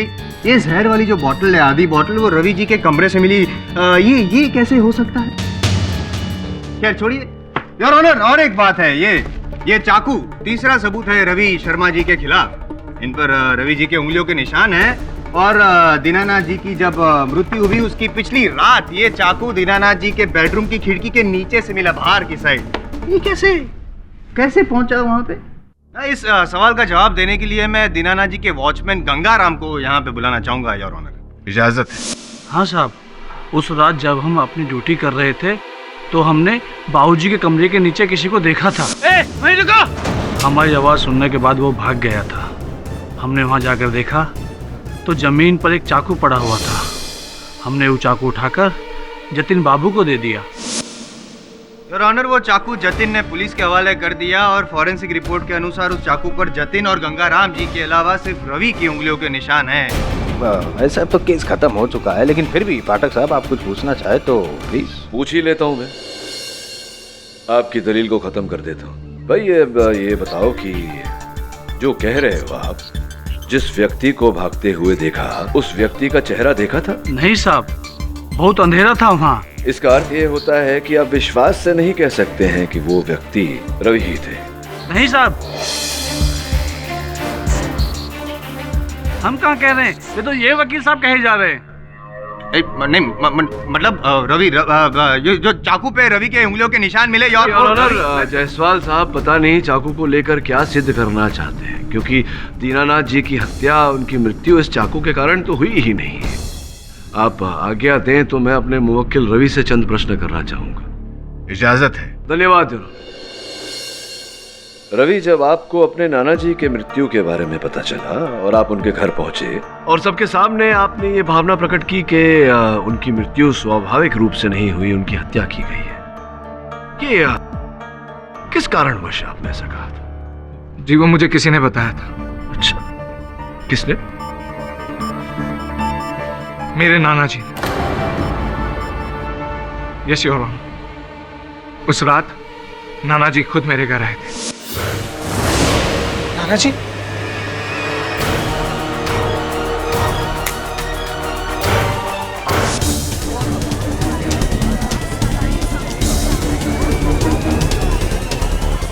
भूत मतलब रवि जी भूत वाली बातें करके अदालत इस केस को गुमराह कर रहे हैं योर ऑनर। और पाठक साहब, आप भी क्या इतने सीनियर लॉयर हो गए हैं? अरे नहीं जायसवाल साहब, भूत प्रेत में तो मैं भी नहीं मानता। मैं केवल अदालत को ये समझाने का प्रयास कर रहा था कि रवि ने अगर यह हत्या की होती तो स्वयं उस घर में क्यों जाते और सबको क्यों बताते कि दीनानाथ जी की मृत्यु स्वाभाविक रूप से नहीं हुई, उनकी हत्या हुई। पोस्टमार्टम रिपोर्ट की मांग भी इन्होंने की थी, तो ऐसा करके अगर इन्होंने हत्या की होती तो इन्होंने तो पूरा ये जो मुसीबत है अपने सर मोड़ लिया ना। तो चुप रहते तो नहीं, चुप नहीं रहते। चुप रहने से प्लान फेल हो जाता फाटक। अच्छा, हाँ, क्योंकि योर ऑनर ये घर पे जाके जो परिवार वाले हैं दीनानाथ जी के, उन पर से किसी पे इल्जाम लगाना चाहते थे क्योंकि पूरे परिवार से इनको नफरत थी। ये तो मैंने रोक दिया, टोक दिया, वरना रवि जी ये भी कह देते कि उनके नाना जी के भूत ने ये भी बता दिया है कि हत्यारा कौन है। और भूत वाली बात इसलिए छेड़ी क्योंकि उनको पता था कि जो पुष्पा जी है वो अंधविश्वासी है और इस भूत वाली बात पे बहुत आसानी से भरोसा कर लेगी। नहीं, आप ये कहना चाहते हैं कि रवि जी को घृणा थी उस परिवार में से किसी से, या पूरे परिवार से? पूरे इसीलिए इन्होंने ये षड्यंत्र। इसीलिए अच्छा, तो साबित तो करिए। हाँ, नहीं, लेकिन मैं नहीं बोलूंगा, मैं बोलूंगा नहीं ये, क्योंकि मेरी बात पे विश्वास नहीं करेंगे ना आप। इसलिए योर ऑनर मैं दीनानाथ जी के जो सुपुत्र है अजीत तिवारी, उनको यहाँ पे बुलाना चाहूँ। इजाजत है। योर ऑनर, इस रवि की माँ यानी कि हमारी बहन सुधा ने एक जुआरी और आवारा किस्म के इंसान से भागकर शादी कर ली थी और इसी वजह से हमारे पिताजी ने उससे हमेशा हमेशा के लिए सारे रिश्ते नाते तोड़ दिए। कुछ समय बाद हमें यह समाचार मिला कि इसका बाप, जो कि एक गुनहगार था, अपने गुनाहों के कारण उसे जेल जाना पड़ा और इसी वजह से हमारी बहन सुधा ने सुसाइड कर लिया। और ये रवि ये समझता है कि ये सब हमारी वजह से हुआ है। Exactly your honour. बदला और लालच, ये दो चीजें काम कर रही थी रवि के दिमाग में। बदला लेने के लिए दीनानाथ जी की हत्या की और फिर उनकी हत्या के इल्जाम में परिवार वालों को फंसाना चाहा। लालच, जो जायदाद चाहिए थी, उसकी वजह से उनके घर भी पहुंच गए। That's it. जसवाल साहब देखिए, ऐसा नहीं है कि दीनानाथ जी की मृत्यु से केवल रवि को ही फायदा होने वाला था। 3 और व्यक्ति हैं जिनको फायदा होने वाला था। संभव है कि उन तीनों में से किसी ने दीनानाथ जी की हत्या की हो। योर ऑनर, दीनानाथ जी ने अपनी कोई विल नहीं बनाई थी, जिसके कारण उनके जायदाद के बंटवारे को लेकर परिवार में अशांति का वातावरण फैला हुआ था।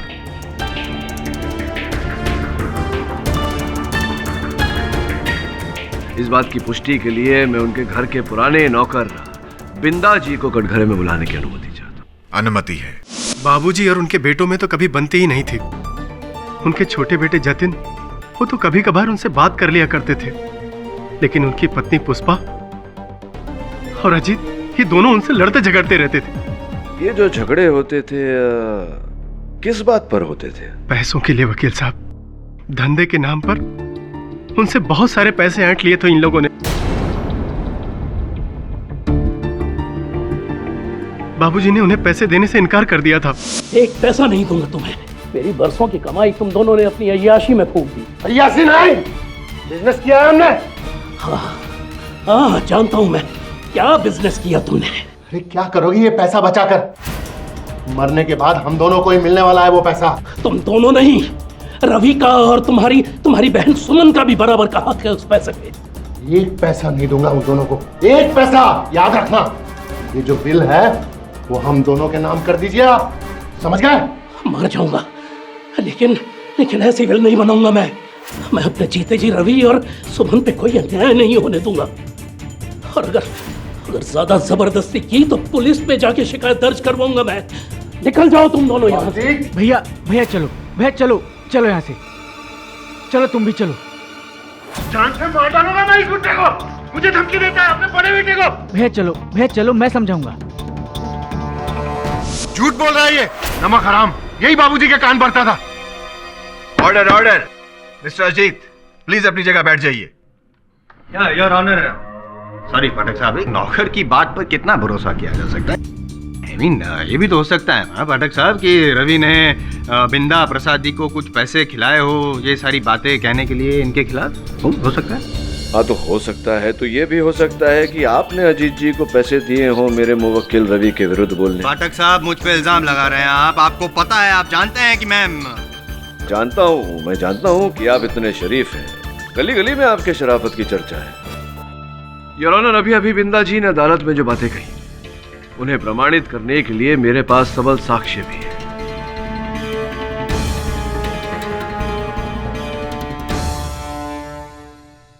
रवि, ये जो प्रसाद तुमने नंदू द्वारा भेजा था अपने नाना जी को, प्रसाद के अतिरिक्त भी कोई तुम्हारे और नाना जी के बीच में कोई आदान प्रदान चल रहा था? यस सर, पिछले कुछ महीनों से मैं और नाना जी नंदू के माध्यम से एक दूसरे को चिट्ठियां पहुंचा रहे हैं और चिट्ठियों में नाना जी ने घर के हालातों के बारे में काफी कुछ लिखा है। योर ऑनर, जिन चिट्ठियों के बात कर रहे हैं वो चिट्ठियां इस समय मेरे पास यहाँ है। इससे इस बात की पुष्टि हो जाती है कि बिंदा जी जो कह रहे हैं वो बिल्कुल सही है। पढ़ के सुनाता हूँ योर ऑनर। मेरे प्यारे रवि, घर का माहौल अब और भी बिगड़ता जा रहा है। अजीत और पुष्पा विल बनाने के लिए मेरे पीछे पड़े हुए, मेरी जान के पीछे पड़े हुए। अच्छा है कि तुम इस माहौल से दूर हो और हो सके तो हमेशा दूर ही रहे। तुम्हारे माँ और पिता के साथ जो अन्याय मैंने किया, शायद मेरे वही पापों का ये फल है जो मुझे भुगतना पड़ रहा है। ढेर सारा प्यार, तुम्हारे नाना Dinanath. Your honour, handwriting experts इस बात का प्रमाण कर चुके हैं कि हस्तलिपि दीनानाथ जी की ही है। मानता हूं कि अजीत ने दीनानाथ जी को जायदाद के लिए परेशान किया, जान के पीछे पड़ गए थे, लेकिन जान ली ये तो साबित नहीं हुआ। कहने और करने में बहुत फर्क होता है योर ऑनर। वैसे तो आपके लिए भी मेरे मन में क्या फीलिंग्स हैं, मन तो मेरा भी करता है कि मैं समझ गया ना? समझ गया। अच्छी तरह से जानता हूं कि आपके मन में मेरे लिए क्या क्या विचार हैं। ये जो हिंसक विचार मेरे लिए हैं आपके मन में, इन्हें बाहर करने का एक सरल उपाय है। कभी कभार एक आध केस जीत जाए तो अपने आप ये हिंसक विचार बाहर हो जाएंगे, लेकिन मेरे होते हुए ये जरा कठिन है आपके लिए जायसवाल साहब। कोशिश तो कर ही सकते हैं। जरूर कोशिश करूंगा। फिलहाल ये केस जीतने की कोशिश करूं with your kind permission sir. Please. Your honour, ये जो सारे सर्कमस्टेंशियल एविडेंसेस हैं वो सारे रवि के खिलाफ है और पाठक साहब जो दावा कर रहे हैं कोई सबूत है नहीं। नहीं, मिल जाएंगे सबूत समय अनुसार योर ऑनर, मिल जाएंगे। The court is adjourned for the day.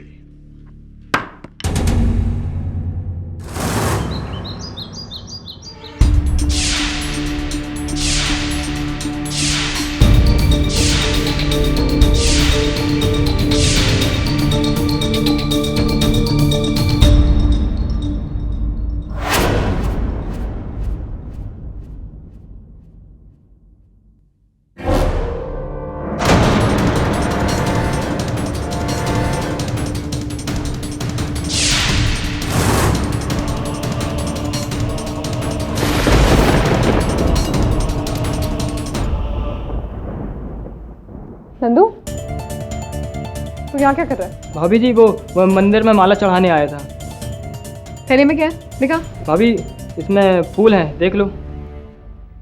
ठीक है, चल जा।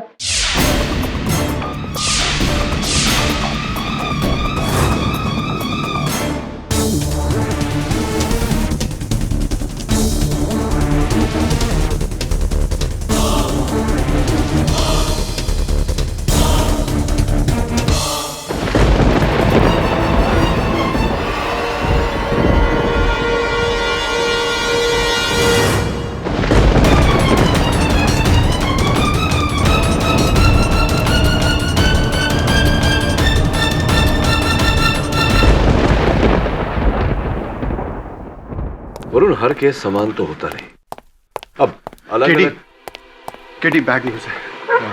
नंदू का खून हो गया और उसका खून भी उसी जहर से हुआ जिससे कि दीनानाथ जी का खून हुआ था। बड़ी विचित्र बात है। भला नंदू को कोई क्यों मारेगा? ये जहर उसे दिया कैसे गया था सिंह साहब? ये तो पता नहीं चला है, लेकिन जब हमने उसकी खोली में जाकर के पूरी छानबीन की तो हमें वहां पर कुछ खाने की चीज भी नहीं मिली। लेकिन एक विचित्र बात यह निकली कि उसकी खोली से हमें 20,000 रुपए का बंडल मिला। सर, जिसके घर में खाने को कुछ नहीं, उसके पास 20,000 रुपए आए कहां से? सोचने वाली बात है। सवेरे नंदू कहाँ गया था ये पुलिस ने पता लगाया? हम उन सभी जगहों पे गए जहां वो फूल लेके जाता है, लेकिन वो आज सिर्फ दीनानाथ जी के घर गया था। लेकिन जब हमने उसके फूल की थैली को देखी, सारे के सारे फूल जस के तस रखे हुए हैं।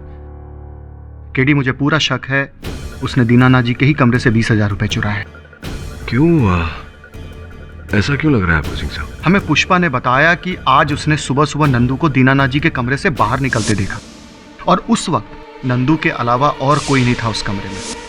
मुझे पूरा शक है, शक ही नहीं बल्कि यकीन है कि ये पैसे उसने उनके कमरे से चुराए हैं। हो सकता है। इतने वर्षों से नंदू दीनानाथ जी के कक्ष में जाता था फूल रखने। दीनानाथ जी पैसे कहाँ रखते थे ये तो उसे पता ही होगा। प्रश्न अभी भी वही है कि अंततः नंदू को कोई क्यों मारेगा? सिंह साहब, पता लगाइए कि नंदू को कैसे जहर दिया गया था। Yes Caddy, and I will let you know. Thank you.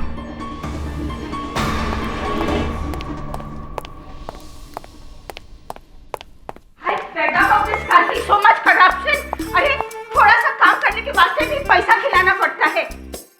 सब लोग पैसा खाता है, छोटा सा काम करने के वास्ते भी पैसा खाता है। देख लेना केडी, सब पैसा खा खा के मरेगा। जो पैसा खाएगा वो मरेगा। Everyone who eats money will die.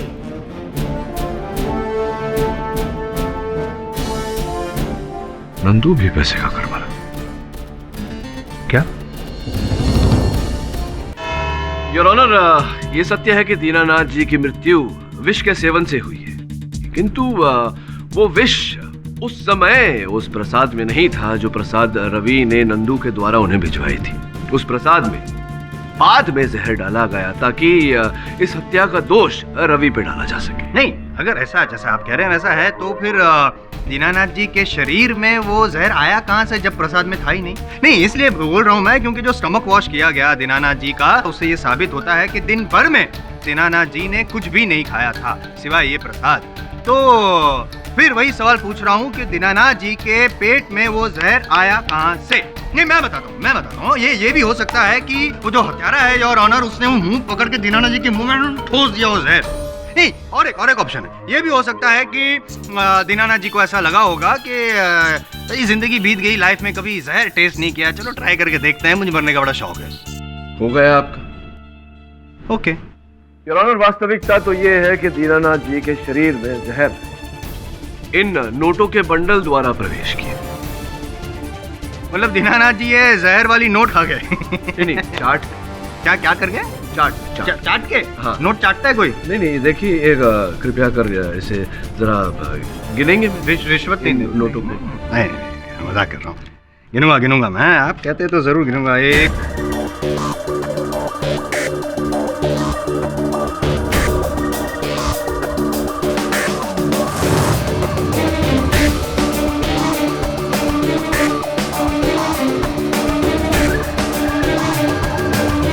क्या कर रहे हैं आप? चाट रहे हैं अपनी उंगली? मैं चाट रहा हूँ। हाँ, बिल्कुल इसी प्रकार से योर ऑनर, किसी ने दीनानाथ जी को ये नोटों का बंडल दिया, इन नोटों पर विष लगाकर।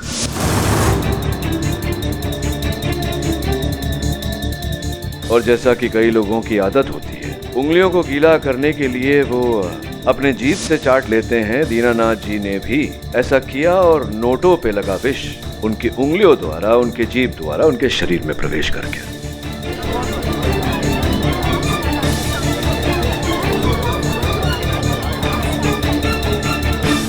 गिनती करने के बाद योर ऑनर, नोटों का ये बंडल दीनानाथ जी ने सुरक्षित स्थान पर रख दिया, किंतु विष का असर उन पर होने लगा।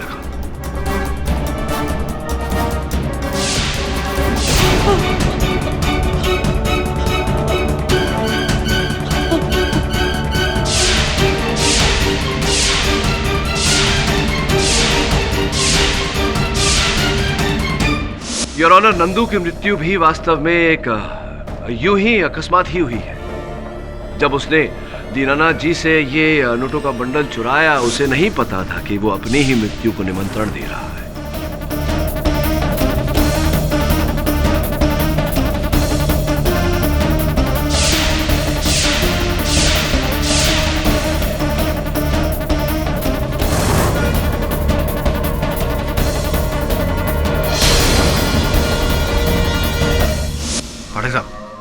ग्रेट यार, रियली।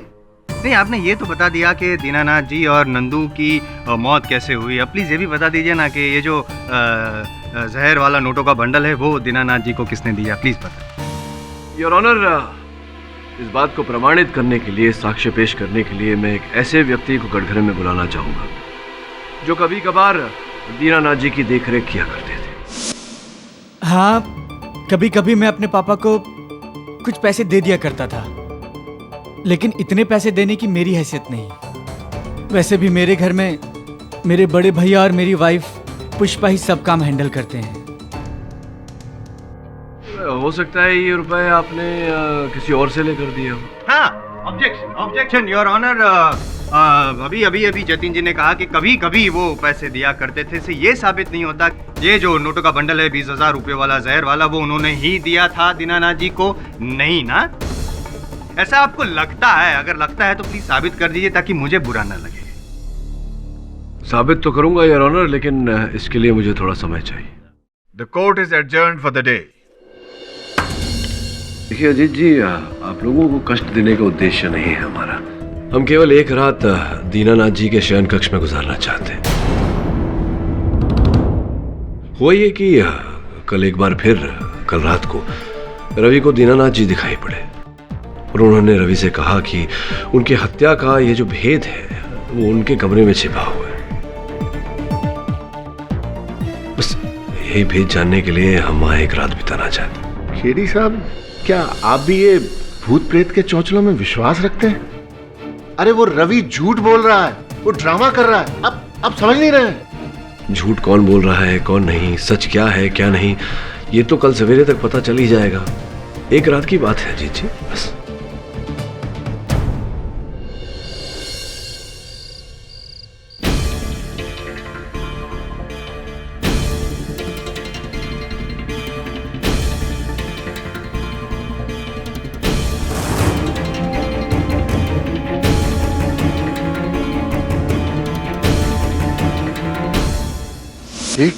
ये वकील ने अब एक नया ड्रामा शुरू कर दिया।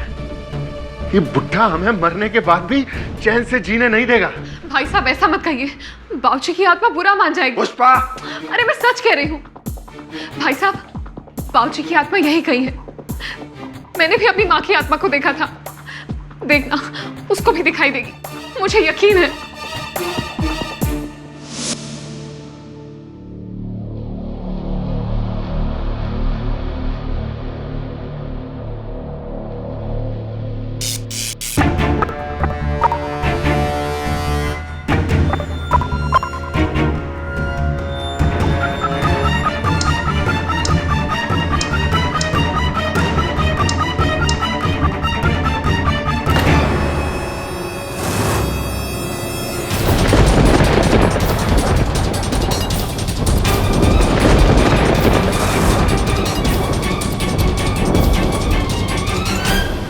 आप कौन?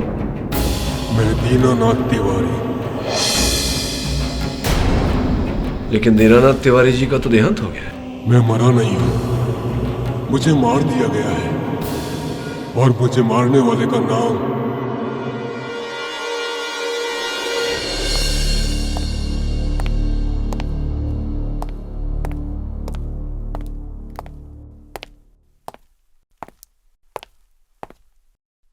आए थे वो। कौन? आपके पिताजी दीनानाथ जी।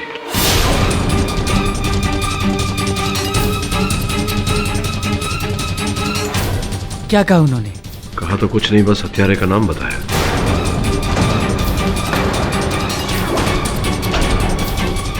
सर, किसका नाम बताया उन्होंने? पुलिस को बताऊंगा ना।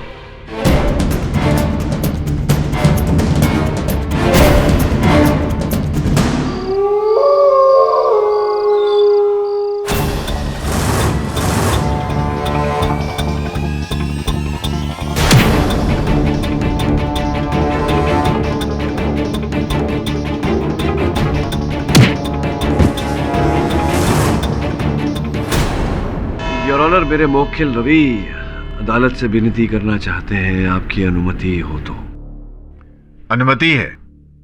योर ऑनर, जब कल रात लॉकअप में मैं बंद था, मुझे पता है आपको बिलीव नहीं होगा, पर नाना जी फिर मुझसे मिलने आए थे और उन्होंने मुझसे कहा कि वो आज यहाँ हमारे बीच आएंगे और अपने कातिल का नाम बताएंगे।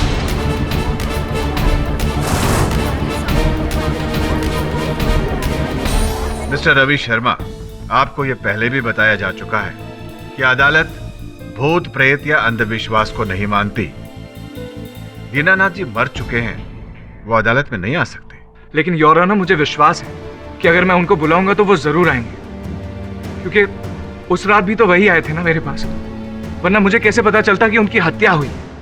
योर ऑनर, मुझे लगता है कि अगर रवि का विश्वास इतना अटल है तो एक अवसर दिया जाना चाहिए। हाँ बराबर, मौका देना चाहिए। मैं भी मानता हूँ योर ऑनर, मौका देना चाहिए, भले ही अदालत का वक्त बर्बाद होगा और क्या। सुनिए, इनके सर पर हत्या का गंभीर आरोप लगा है। मुझे लगता है योर ऑनर कि इन्हें अपने बचाव में बोलने का एक अवसर देना उचित रहेगा। ठीक है मिस्टर पाठक। मिस्टर रवि शर्मा, मुझे उम्मीद है कि आप जानते हैं कि आप क्या कर रहे हैं। यस योर ऑनर, मुझे पूरा विश्वास है कि मैं जो कुछ भी करने जा रहा हूँ वो ठीक है। बस मेरी एक दरख्वास्त है कि बस कुछ समय के लिए आप ये कोर्ट रूम की रोशनी थोड़ी कम कर दें, प्लीज। इजाजत है। Lights off please.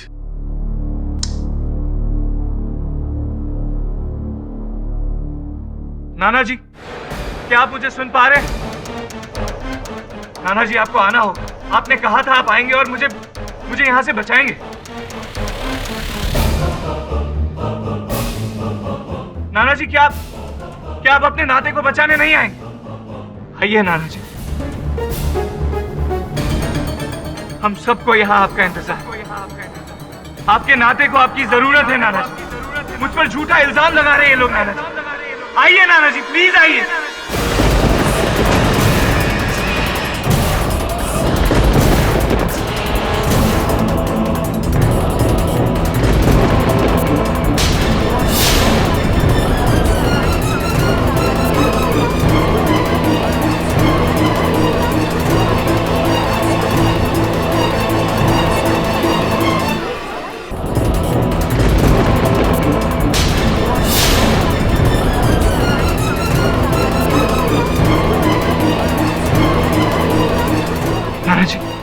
आप आ गए।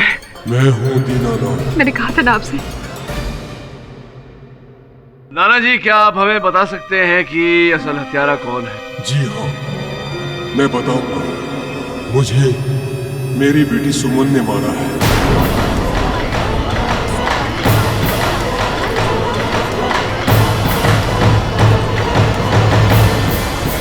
ये सब बकवास है, बकवास। प्लीज लाइट्स ऑन करवाइए।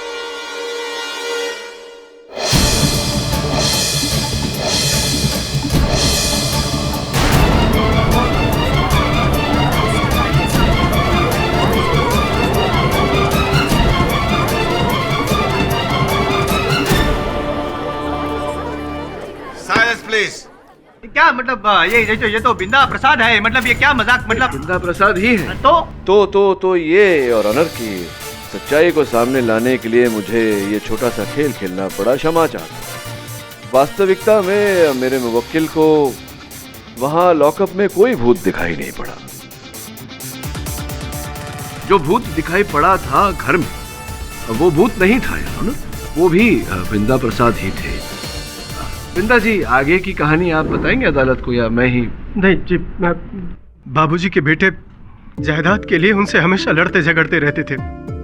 और ये अजीत जी, ये तो हमेशा उन्हें मार डालने की धमकी दिया करते थे। जिस दिन बाबूजी की मौत हुई ना, उस दिन हम समझ गए सरकार कि इन्हीं लोगों में से किसी ने बाबूजी को मार दिया।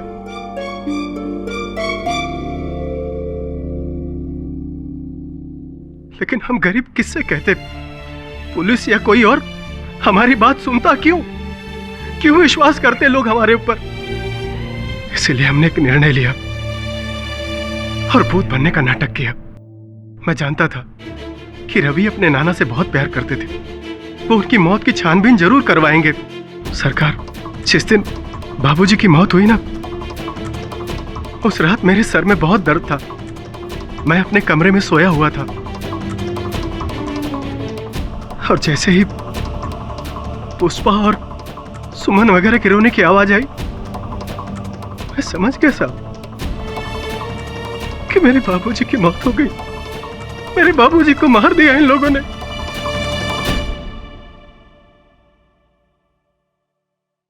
मैंने चुपके से बाबूजी के कपड़े पहने और घर से निकल गया और रवि के घर पर चला गया, लेकिन वहां पर रवि नहीं था। मैं बिजली बंद करके रवि का इंतजार करने लगा।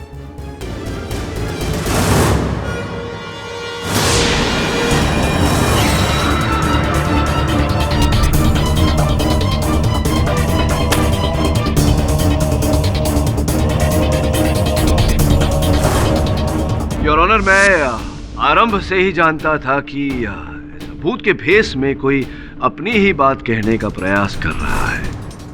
इसीलिए इस भूत के भेद को जानने के लिए मैंने एक रात दीनानाथ जी के कक्ष में बिताई। तो पता चला कि आप कौन? मैं दीनानाथ तिवारी। लेकिन दीनानाथ तिवारी जी का तो देहांत हो गया। मैं मरा नहीं हूँ, मुझे मार दिया गया है और मुझे मारने वाले का नाम मेरी बेटी सुमन ने मारा है। अरे सुनिए दीनानाथ जी, एक बार अपनी शक्ल तो दिखाइए। और उसके पश्चात योर ऑनर बिंदा जी ने मुझे पूरी सच्चाई बताई। इन्होंने सुमन जी का नाम केवल इस कारण लिया क्योंकि इन्होंने सुमन जी को देखा था दीनानाथ जी को 20,000 रुपए देते हुए। योर ऑनर, आपकी आज्ञा हो तो मैं सुमन जी को कटघरे में बुलाना चाहूंगा। अनुमति। जी हाँ, वो पैसे मैंने ही पापा को दिए थे। नहीं, पैसे तो दिए, अच्छी बात है, लेकिन उन्हें मारा क्यों आपने? मैंने? नहीं नहीं जज साहब, ये झूठ है। मैंने अपने पापा को नहीं मारा जज साहब। केडी साहब, मेरा विश्वास करिए, मैंने अपने पापा को नहीं मारा। योर ऑनर, उस दिन दीनानाथ जी के घर जाने के पीछे उद्देश्य मेरा दो तरफा था। एक और कि मैं भूत के उस भेद को खोलूं जो मैंने बिंदा के रूप में खोला। दूसरा ये कि मैं असल हत्यारे को पकड़ूं। जब बिंदा ने मुझे हत्यारे का नाम बताया तो मैंने बाहर जाकर आए थे। वो कौन? आपके पिताजी दीनानाथ जी। क्या कहा उन्होंने? कहा तो कुछ नहीं, बस हत्यारे का नाम बताया।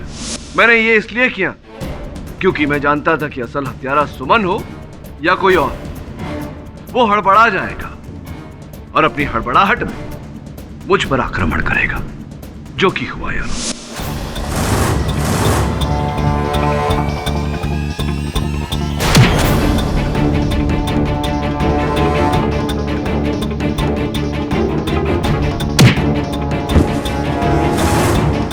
योर ऑनर, मेरे हाथों में आ गई कान की ये बाली, जिसका अर्थ ये हुआ कि जिसकी भी ये बाली थी उसका कान कट चुका था।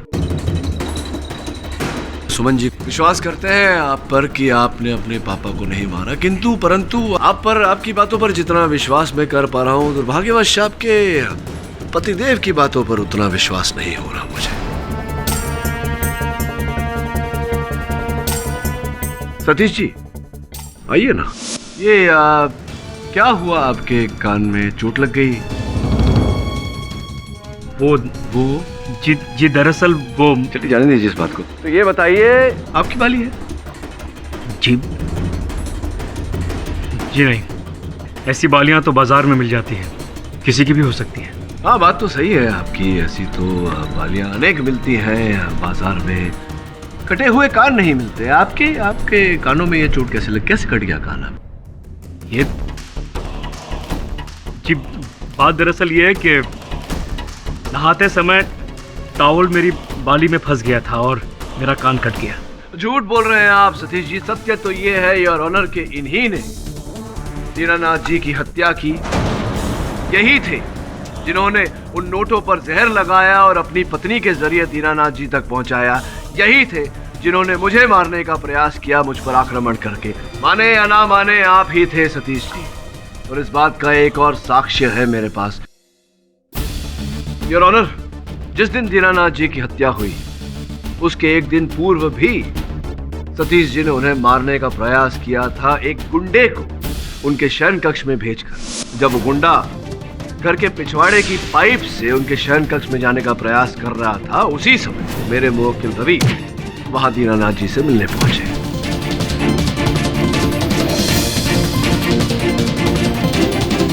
उसी गुंडे बब्बन को मैं कटघरे में बुलाना चाहूंगा। हाँ, तो बब्बन साहब ये बताइए कि ये जो दीनानाथ जी की हत्या आपको करने को कही गई थी, किसने रुपए दिए थे? ये सतीश साहब।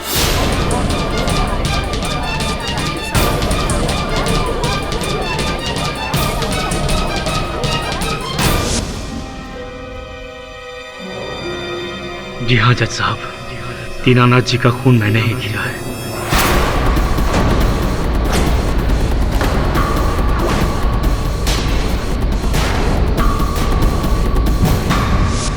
मेरा धंधा बिल्कुल चौपट हो गया था। मुझे पैसों की सख्त जरूरत थी और मेरी पत्नी देवी का अवतार अपने पिता से बहुत प्यार करती थी और अपने दोनों भाइयों से भी। मेरे कहने के बावजूद ये अपना हक नहीं मांगना चाहती थी और मैं अच्छी तरह जानता था। इसके ये दोनों कमीने भाई अपने बाप को टॉर्चर करके उनकी सारी जायदाद खुद के नाम पर लिखवाने के लिए तैयार बैठे थे। पर अगर ऐसा हो जाता जज साहब तो मेरे हाथ एक ढेला नहीं आता। इसीलिए मैंने प्लान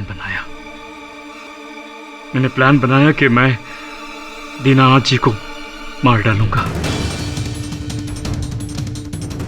मैंने बब्बन को भेजा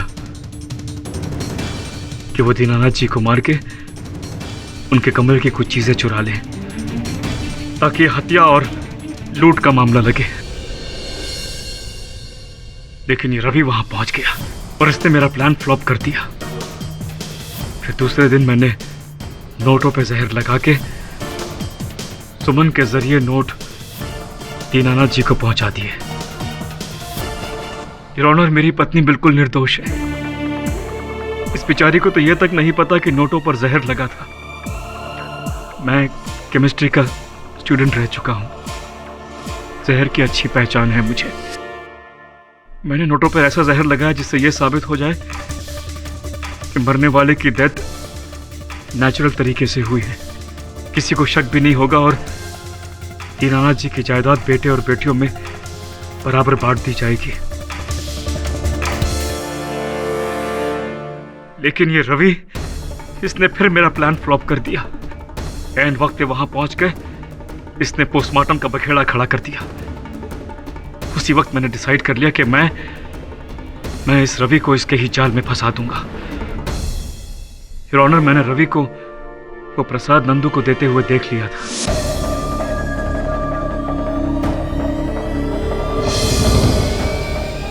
पुलिस के पहुंचने से पहले मैंने प्रसाद में वो जहर मिला दिया और वही बोतल मैंने रवि के घर में छुपा दी। मेरी किस्मत बुरी थी जज साहब। अगर नंदू ने वो नोट नहीं चुराए होते और नोट गिनते वक्त उसकी मौत नहीं हो गई होती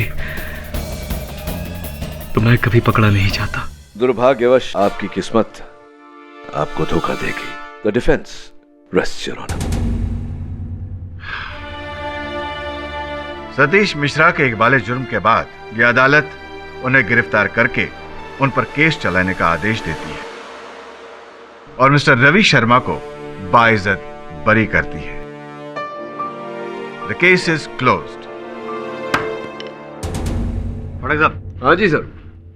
इस बार भी जीतने के लिए आपने वो पैतरा जो यूज किया है वो भूत वाला। मुझे पता था भूत कुछ होते नहीं। नहीं, देखिए ये भ्रम में मत रहिएगा क्योंकि अक्सर जो होता है वो दिखता नहीं और जो दिखता है वो होता नहीं। एक मिनट क्या मैं कुछ समझा नहीं। समझे नहीं, यही तो प्रॉब्लम है।